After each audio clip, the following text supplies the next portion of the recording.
So let's make really everyone understand the essential role of HVAC today and also tomorrow. Truly impressive. So where are we right now? We have had our impulse statement from Masoud earlier today, the general Swedish sustainability perspective. We have had Professor Gerhard Schmidt talking you through the future of regenerative cities and his vision.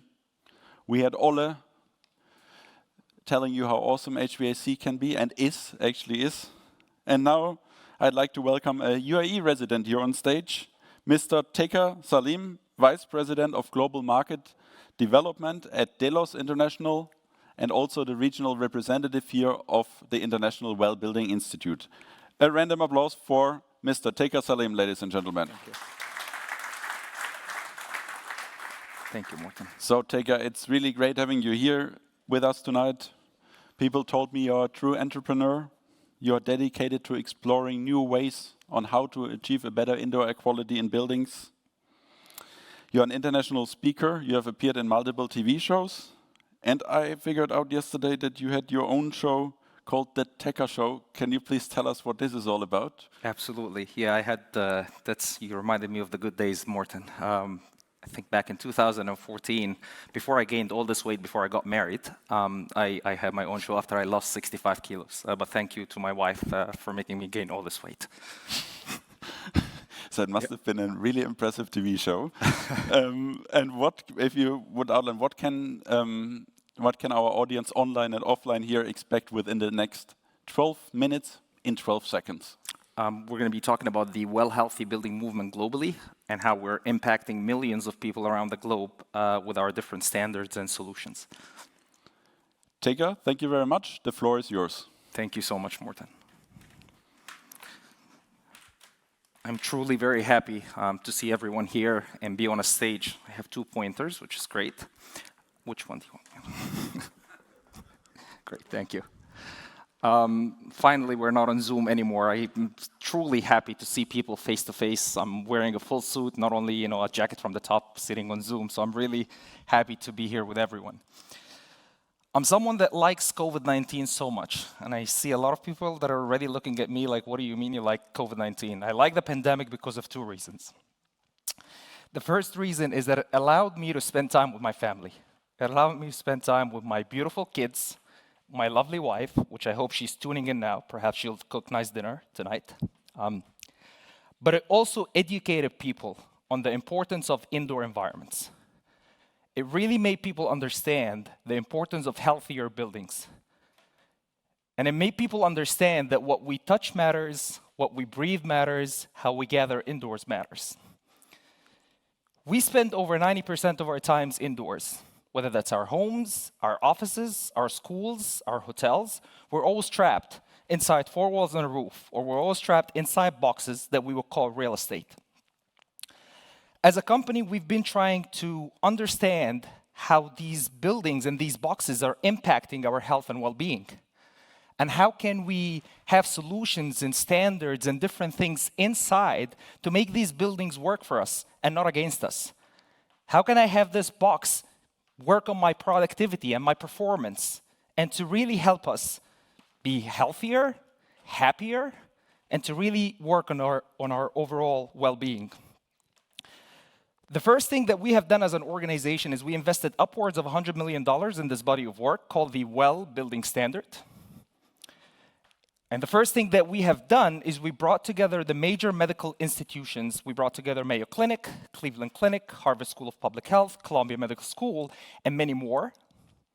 And then we brought the major architecture, engineering, construction firms like Gensler, HOK, HKS to inform the Well Building Standard, so that we can really know how can these things, air, water, lights, acoustics, nourishment, mind, community, how are all these things together impacting people's health and well-being?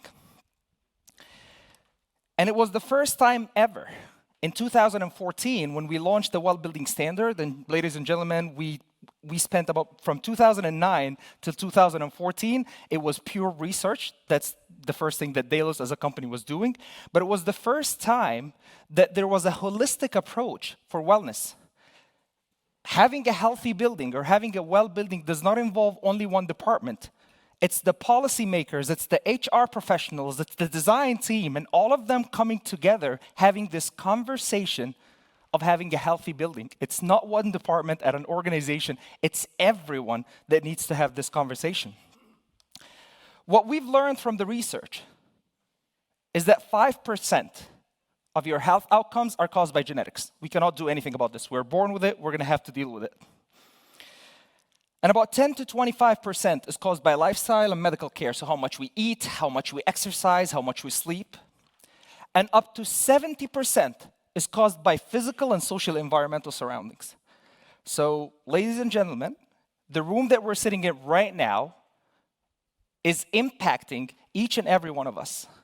The air that we're breathing, the water that we will be drinking, the lights that we're being exposed to through our circadian nerve, the sounds that we're hearing, and I hope I'm not too loud, but they're all having direct and profound impact in our health and well-being.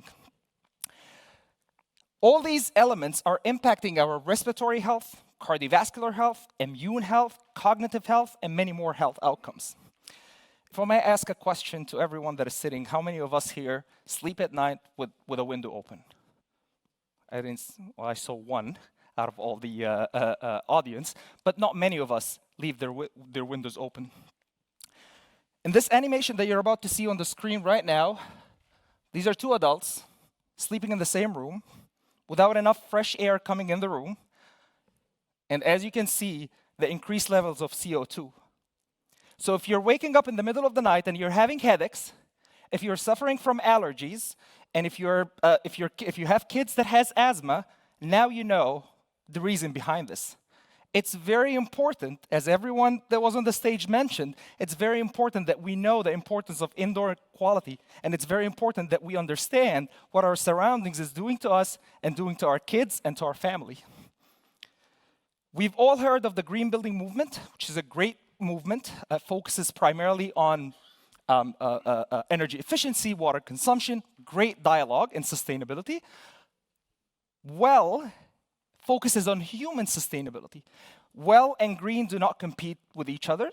In fact, there's about a 25% overlap between the well building standard and the green building standard.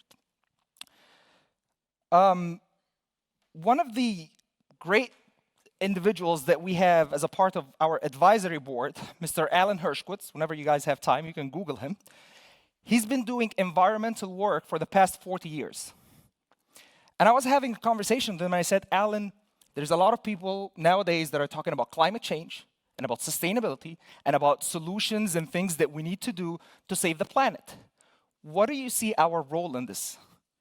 And he said, Tekha, we play a crucial role in saving the environment because planetary health is dependent upon economic health, which is dependent on human health. If we don't have healthy people, we cannot have a healthy planet. So we play a crucial role in trying to save the environment. So everything that we'll be talking about and everything that we do as an organization focuses on people and their health and well-being. In 2015, we had a collaboration, a 50-50 collaboration between us and Mayo Clinic, where we've actually developed a research lab in Rochester, Minnesota, and we have another one that just recently opened in Beijing, China, where we're able to simulate various environments so that we can study how a bedroom can do to your health and well-being, how a hotel room, and we're able to really move walls around and really study things and collect data so that we're able to inform the industry and the world. And again, there is a reason why our organization today has been positioned as the global authority on healthy buildings, because everything that we do as a company is backed by science and validated by research. So the Well Living Lab looks at everything like temperature, humidity, filtration, ventilation, a lot of different things within the built environment, and we look at how are these things impacting people's health and well-being. This is a small snapshot of some of the clients that we have globally. Microsoft, Google, CBRE, TD Bank, and what I like about this slide is that we're able to help them create a wellness journey. It's not about let's do everything at once, but we're able to really help organizations take a wellness journey where you're able to start with aligning your documents and protocols and policies and achieve the Well Health Safety Rating. And if you want to expand to a full WELL certification, which means that your building has to go through a performance verification and many more things that organizations are able to do to achieve these programs. To date, we're the largest certification platform for healthy buildings around the world. We're across 3 billion square feet. These numbers are not updated because we're getting 2 million square feet of registrations on every single day. So we keep updating this once a month. I think we're going to update it in the next week or so. Well, in this part of the world, has been phenomenal for us. In fact, District 2020, which is the future site of Expo 2020, have adopted one of our programs, the WELL Community. I can see several buildings in this photo that have adopted our WELL programs. We're seeing a lot of governments like the Prime Minister's Office, Dubai Police, Dubai Land Department, which recently, if you guys look in the news, they've adopted the WELL program and now is recommending it to tens of thousands of buildings in the UAE. So it's great to see this part of the world really starting to take action in the WELL movement. And I wanted to give this background so that whenever when I'm presenting what we do as an organization, sometimes people say, okay, is that a COVID-19 company? We've existed for over a decade and we've been doing this for so long, so we're not a COVID-19 company. We're really at the center of where we live, where we stay, where we play. We're in the center of all of this, offering the best standards and solutions and technologies where we're able to innovate in the WELL Living Lab, able to offer our solutions in the hospitality sector and the residential and the commercial sector. And I'll leave you with this. If anyone is sitting here in the audience is 60 years old, you spent 54 years of your life inside a building. And if you have a child that is 10-year-old, they spent 9 years of their life inside a building. So as buildings are getting nicer and nicer and architectures are being more creative, let's not forget to make these buildings healthier. Thank you so much.